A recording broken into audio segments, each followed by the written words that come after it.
Ministry of Youth and Sport Development actually called on the Nigerian Football Federation to make sure they put the national interest at heart first, and also football development in Nigeria concerning the annual General Assembly that ought to come up in Lagos. That will be on 18, precisely tomorrow, as they expect them to make sure everything goes well. That will precede the election slated for September. Welcome you on the show, 360 Sport on Trust TV. I am Adeni Ajishafe. It's an evening edition. Let's talk about some sporting stories that trend in the world of sport. I have in the studio Amechi Agbo. Amechi, good to have you. Yeah, it's a pleasure. Good evening. In the morning, you were spitting fire and brimstone. I hope that will continue again. Well, we just have to look at this particular story. Ministry of Sport right now, they've charged NFF to at least NFF congressmen to put national and football interests at heart. National and football interests, if we look at that particular statement, it goes a long way for people to see that really Nigeria first before they themselves. Nigerian first, football first, footballers first, professionals first. Think about them, because without them, like you're pioneer in the morning, you cannot be an administrator. I still don't understand why administrators quickly forget this. But right now, the NFL congressmen have been told by the Federal Ministry of Youth and Sports to make sure everything goes well in this AGA and election.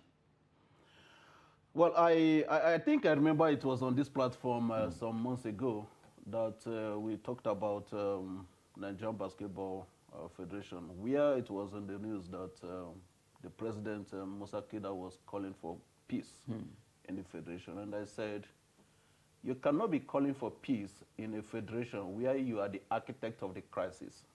So if you want peace, give way. Let's make sure I know that you're calling for peace. Now, we are coming at an NFF.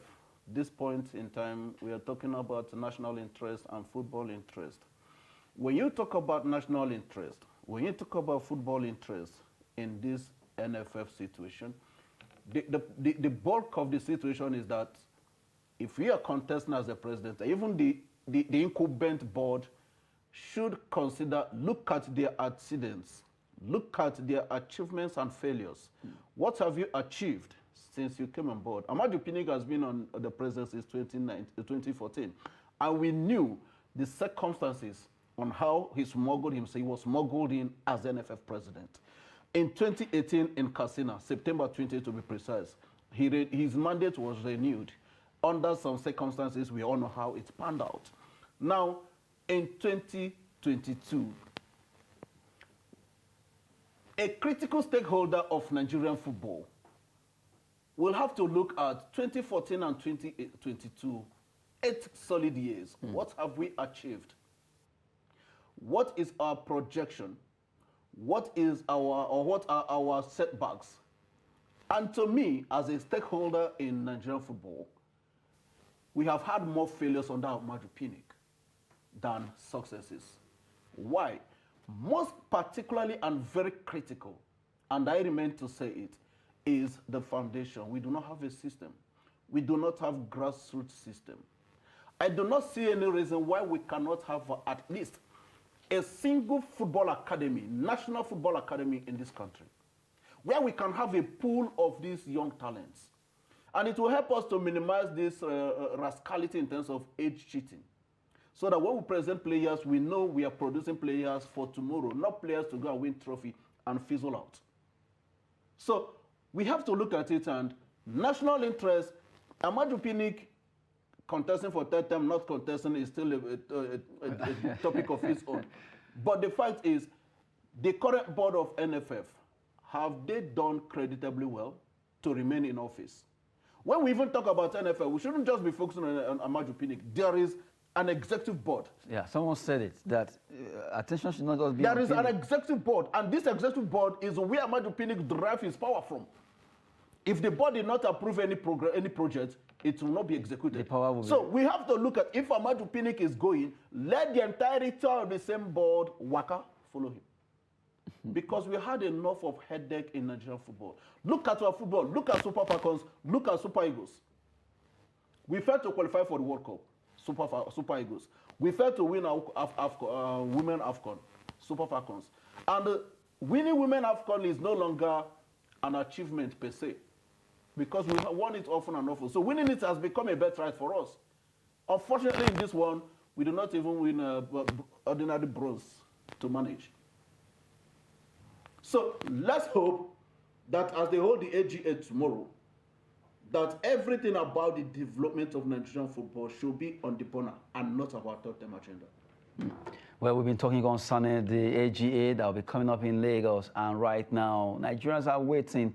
Well, a lot of issues here and there. The Players Union also, they are spitting fire for the fact that they have not been given the invitation. Well, hopefully it has to be done, and we see that football will actually grow. Super Eagles, Falcons, Falconets, Flamingos, not forgetting the Golden Eaglets, all of them, they just have to get their acts together as the administrators must do their best to make sure our football thrive. Like Amechi said, we need, even if it is one national academy in Nigeria, to develop football where we can easily go there, get these players.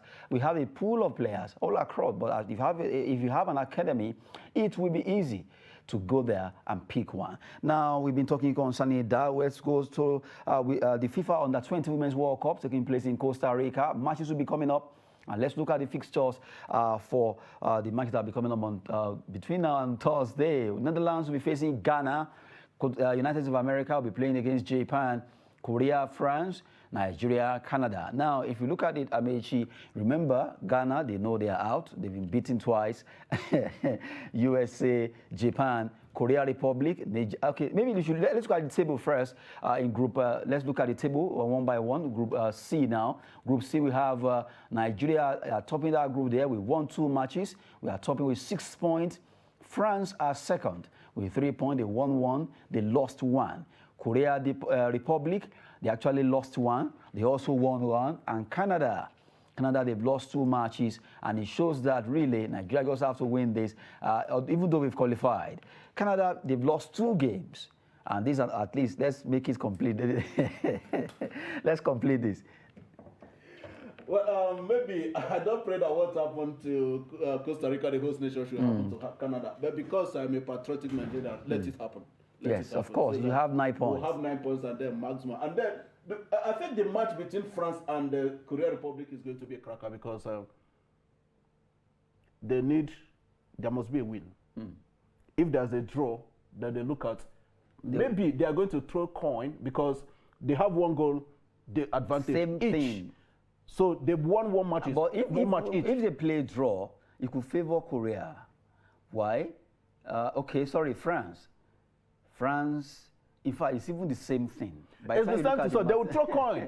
So whoever picks the coin goes through. But that's why I said it's going to be a cracker between 2 of them because a draw will be dicey for them. So a win is needed. So somebody needs to win. But if peradventure that didn't happen, coin will be thrown. And then Nigeria is home and dry in terms of the qualification. So playing against Canada tomorrow, I think, well, kudos to the Falconets, and I hope that the momentum is sustained. But the technical crew needs to look at our goal scoring ability. We've not been proficient in terms of our return in goals. So if they can improve on that, defense, fine, because you judge defense based on the amount of goals they have conceded. 2 matches, not conceding any, superb.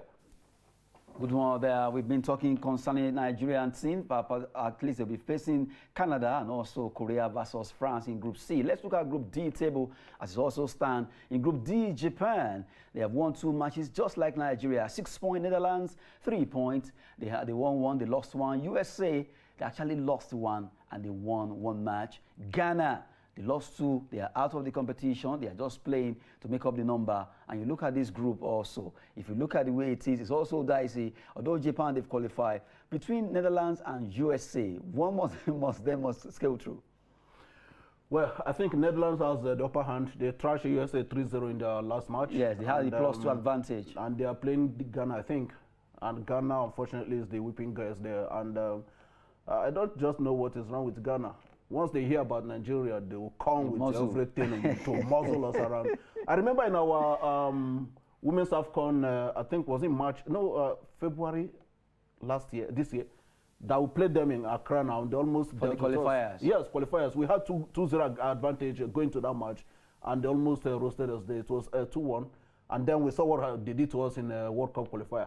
So if it comes to Nigeria, they will come but when it matters most at the global stage, unfortunately, they are found wanting. Are you automatically looking at them at the World Cup? Well, not really. You can't use this.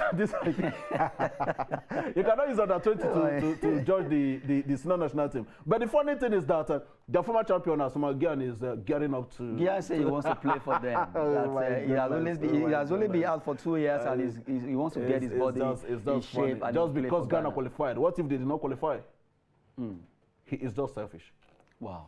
Well, we've been talking concerning Ghana there. Well, just try to look at the event taking place in Costa Rica. Under 20 Women's World Cup, it will be a big one. Teams like Netherlands, Korea, France, they have to fight hard to still qualify alongside USA, as they'll be fighting hard to still be scaling through to join Japan and Nigeria in Group C and D. Those matches will be coming up from 12 a.m. to 3 a.m. on Thursday morning. We wish the Falconets, let me call them Super Falconets, we wish them all the best as they prosecute that particular game there. Quickly, we move on as we talk about FIFA Under 17 Women's World Cup faces setback as FIFA suspends India.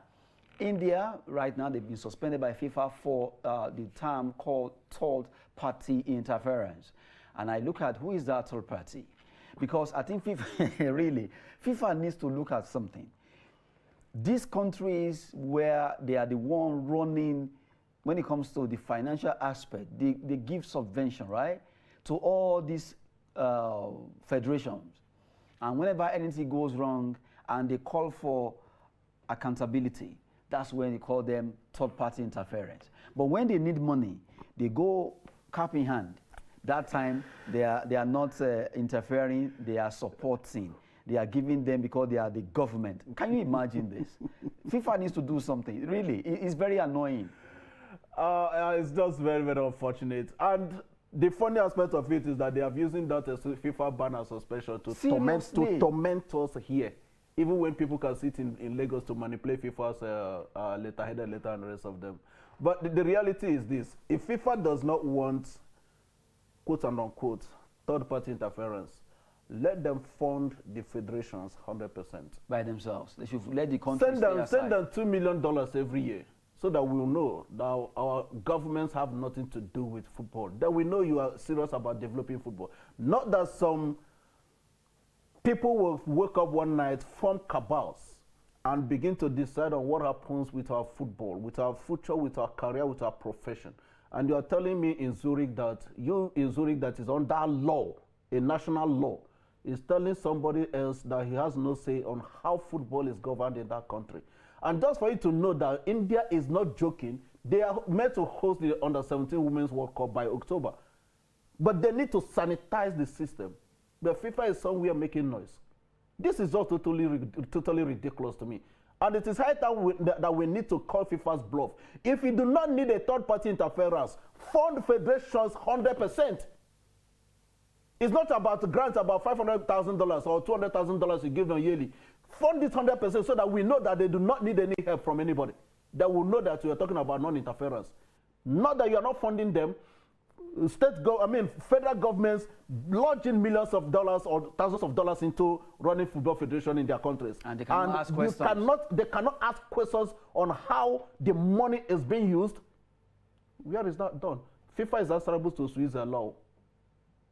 But they don't want other federations to be answerable. And that is why we continue to have cabals running on football, even those that do not have the interest of football, running football in some countries, especially in this country.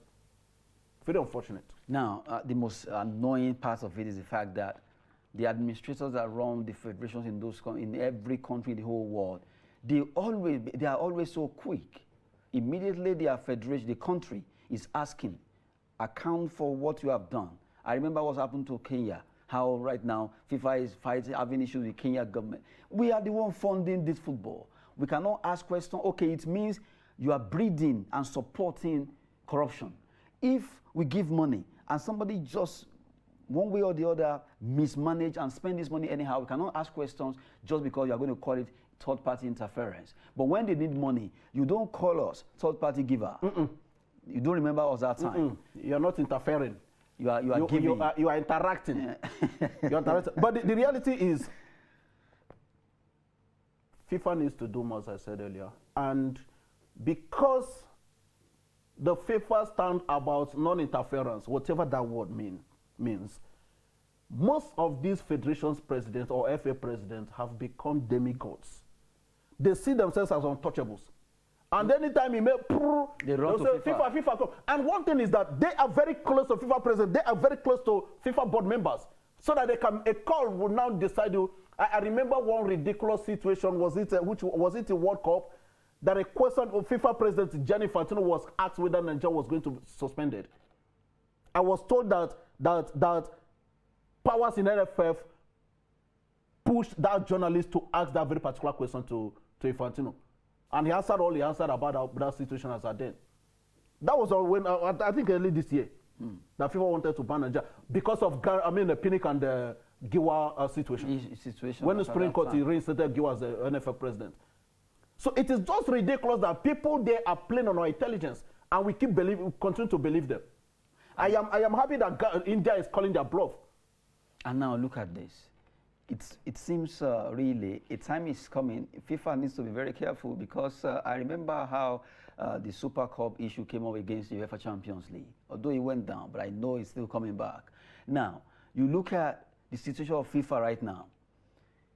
FIFA, if they are allowing all the federation president and the board members to always run to them anytime they are called for accountability, it means they are breeding corruption. They are supporting them. Yes. That's just the meaning. Yes. And then you look at issues of corruption that's actually encapsulate the entire FIFA. We've seen a lot of issues here and there where FIFA this, FIFA that have been vacated. A lot of issues that have come up concerning FIFA staffs, what they've done.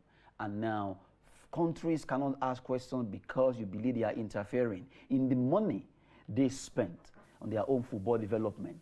The one you didn't spend. They spend that money from their own purse.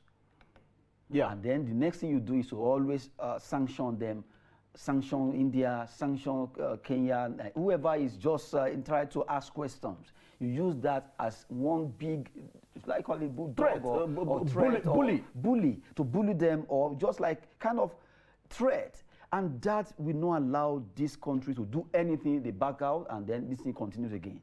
It's very, very unfortunate. And I think it is high time we have to look at it. And maybe time shall come that another group or body will come up to supplant FIFA, because FIFA is becoming hydra-headed. Yes. We cannot continue to operate this way.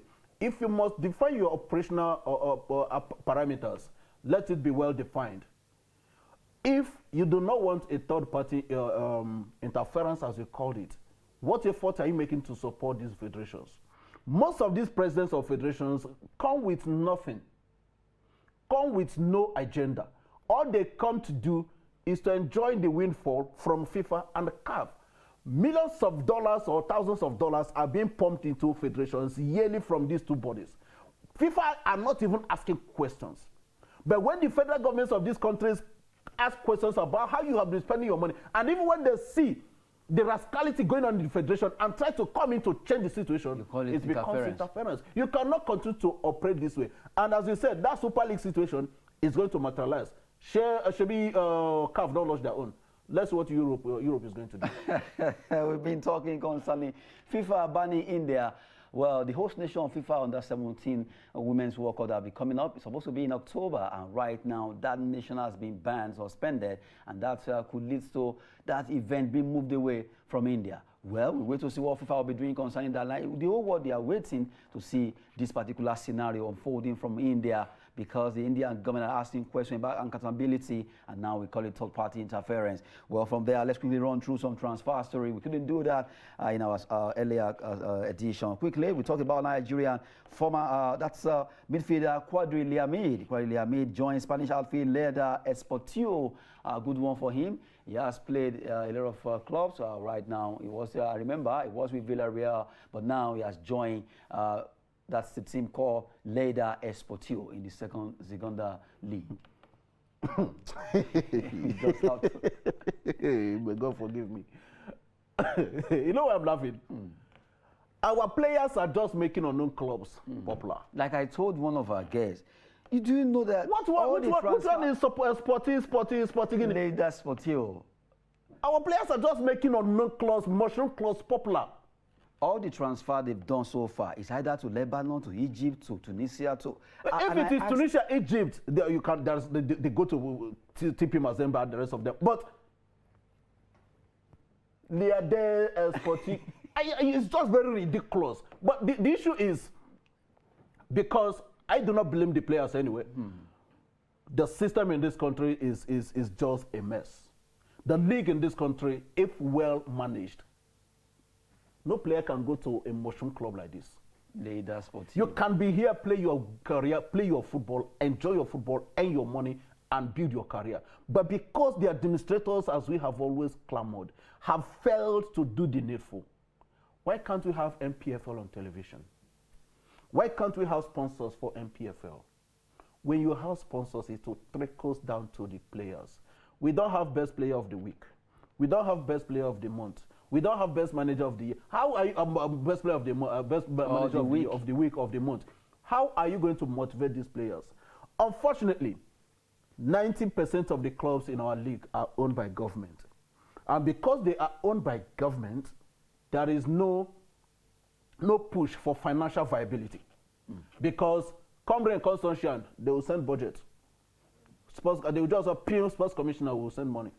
And they continue to run. But when you run league as a business, when you run clubs as business, you will be able to have value for 1 naira you are spending. And that's where you're going to have quality players. Before any player will leave MPFL, he should be going to EPL. He should be going to La Liga. He should be going to Serie A. Not a club I do not know the name for eternity, for crying out loud. But he must eat. He must eat. But you know the funny aspect of it? Most of these players going to these unknown clubs do not know what they are going in for. At times they sign a I spoke with a player. contract. I spoke with a player that is playing with one club in Romania. I don't want to mention the name of the club. What he told me, I cried. He was under slave contract already. And how did I not see this guy? I came to Area 3 one day where they were playing a match, and I saw the way this guy was playing. The way he scored was a spectacular goal. I was like, who is this guy? And I was told that he's not playing in Nigeria, he's playing in Romania, that he just came in for holiday. I said, wow, no wonder. His move, his play, everything were different. But when I approached him, got in contact with him, and we got talking, oh my goodness. These people do not actually know most times where they are headed. And by the time they go there, coming out becomes a problem. Because we have announced that he has signed. Who is going to monitor him to give us updates on what he is doing and how he is progressing? May God help them. May God help the players. Signing most of these contracts can be slavery at times, because at times the terms and conditions of these deals may not be revealed to them. Well, that's why most of the times it's always good for the players to be very careful before they move to Europe. Quickly, let's run through before we run our show. We quickly talk about Chelsea. Chelsea agrees £12.6 million plus add-ons for midfielder. Although we have to talk about him there, well, Cesar Casadel from Inter Milan. Chelsea right now, they've agreed with the deal for him, £12.6 million with add-on for the young player. Well, good for them, but I think Chelsea have been dealt a serious blow in their transfer dealings this season, particularly with their, what's the name, Barcelona, their tormentor, hijacking every move they have made. So I think good one for them, because he's a player for the future. Good one there. Let's take this one from Shooting Stars. Tony Ejomaregwe, what's his name? That's a good one there. Tony Ejomaregwe moves to Al Taddanum SC of Kuwait. That's it, Kuwait. That's Al Taddanum SC of Kuwait. Good one for Tony. He has played Morocco right now. A former Shooting Star player, Tony, they call him Tony Ejo. He has moved to join a Kuwaitian league. Kuwait is not a bad country per se. Good, at least I think they are doing well in terms of economy, but it remains to be seen how he is going to fare there. But I just hope that Nigerian players should be moving up, not down. Not down. Well, defender Andrew Kefe agrees deal with Al-Shabaab, Sahel of Lebanon, on a 10-month deal. I hope you will. No comment. What a way to go. Well, 10 months. Al-Shabaab, Sahel of Lebanon on a 10-month deal. Well, but this, one thing is that these players just have to eat. They have 10 month deal. Yeah. You are going for a trial. Let's be realistic. You call it a trial. 10 months deal. How many months are you spending? 10 months. What are you doing in Lebanon for 10 months? From that 10 months, he can move to another country. Or, let's hope that is the reality. But most another club can actually buy him from Lebanon too. But who is watching Lebanon League? Well, his family will watch, and he will make money. When he sends the money down to his family, they will all smile at the end of it. At the end of it, man must work, as we say in Nigeria. We have just to be careful with the desperation, as we said. Signing slave contracts, going there, you play. And most times, when you go to these places, they pay you peanuts. You play your best of football. They know you are doing well, but you are underpaid. Slave contract quickly. Newcastle United wants to the Chelsea player Hudson-Odoi, Conor Gallagher, and also Christian Pulisic from Chelsea. Well, Newcastle are really knocking at the door. They want to get these 3 players, and the last one, talking side, Besiktas won Everton Dele Ali on loan or on permanent deal. Dele Ali, well, from the way it is now, a star player has turned to a player that Besiktas of Turkey are running after. When Jose Mourinho makes a statement, you don't just take that man for granted. I think that man is a futuristic philosopher. When he was in Tottenham, he made comments about Dele Alli. Hard work hard. And today that man has gone from Tottenham to Everton to Turkey. Spiral downfall. Dele Alli was one of the prospective players in EPL when he was 2021. But today, what happened? Almost similar situation to Jack Wilshere of Arsenal. But it's also unfortunate. But is he going to recover his playing career at this almost twilight of his career? I doubt. But I wish him well. Dele Alli, well, from the way it is, Besiktas will actually get the player from Everton. He just have to move because right now he's not having the playing time that will be getting in Everton. They just have to move in on there. That will be it on 360 Sport on Trust TV. A wonderful time with Ahmed Chiagbo. Well, that's a good one having you on the show. It's always a pleasure. Let's see if the NFF, AGA, and also the election will go well.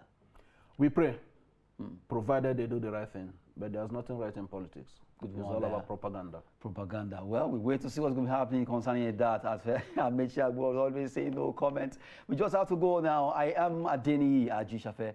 Thanks for watching.